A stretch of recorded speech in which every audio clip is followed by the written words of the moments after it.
Казанский авиационный завод сейчас выполняет гособоронзаказ. В сопровождении Рустама Минниханова Сергей Шойгу осмотрел, как идет модернизация ракетоносца Ту-160. Весной этого года самолет уже передан на летно-испытательную базу. Цех, где лазерные свалки. Мы потеряли эту компетенцию на 10 лет и восстановили. Теперь мы, Америка и Германия.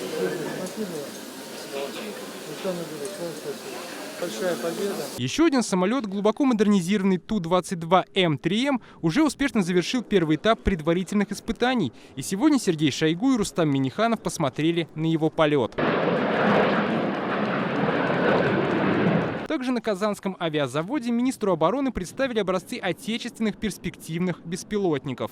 Ранее поставлялся без вооружения, согласно вашим требованиям, в инициативном порядке. Следом за самолетами показали, как идут работы над вертолетами. В минувшем году КВЗ досрочно выполнил контракт с Минобороны на поставку Ми-8. И сегодня Сергею Шойгу доложили о ходе производства одного из двух вертолетов Ми-38, которые заказали в 2020-м. Предприятие давно, 2014 года, адаптирует свои стандарты под работу с продукцией военного назначения. Минобороны России в будущем обеспечит заказами Казанские авиационные и вертолетные заводы. Об этом Сергей Шойгу рассказал на встрече с журналистами. Она шла почти 1,5 часа.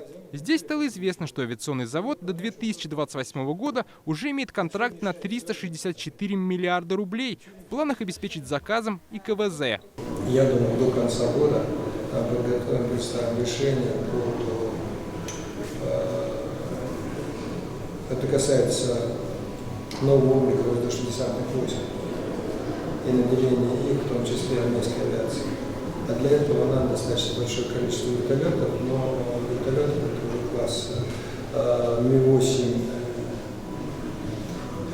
МТВ, я думаю, не 2 и не 3 уже так, потому что нам нужны вертолеты, которые в состоянии летать в любую погоду.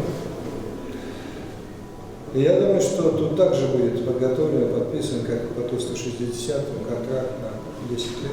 Как рассказал Сергей Шойгу, преобразования продолжаются во всей российской армии. Будет и новая техника, и инфраструктура. Министр сам часто посещает казармы, смотрит, как живут солдаты, и знает, что нужно, чтобы служба была комфортной, а оборона страны надежной. Вы, наверное, видите, что с армией хорошо одета, обута, прекрасно выглядят все.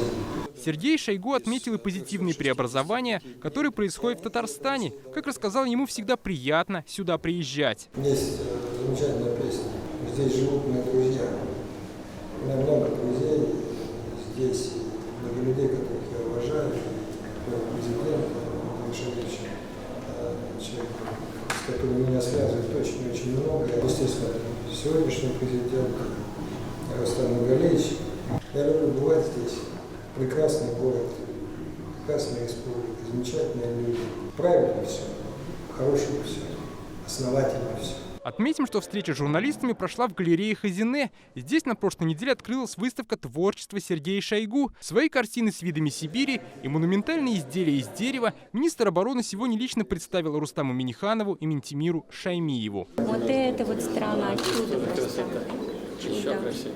Да. У него автор сама природа. Дмитрий Аверин, Марат Зайдуллин, ТНВ, Казань. Закажи рекламу на ТНВ. Телефон в Казани 5 705 100.